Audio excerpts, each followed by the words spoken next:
ಧರ್ಮ ಮಾಡಿದೆ ಎಂದು ಯಮನಿನ್ನ ಬಿಡುವುದಿಲ್ಲ.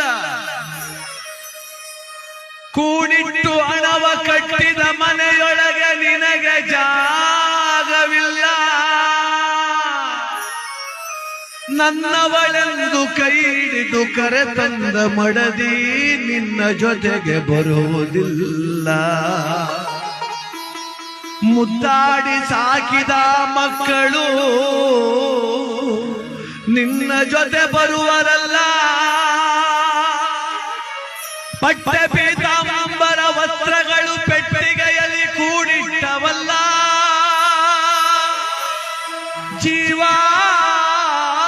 ನೀನೋಗುವಾಗ ನಿನ್ನವರ ಕಣ್ಣೀರೊಂದೇ ನೀ ಕಾಣಬೇಕಲ್ಲ.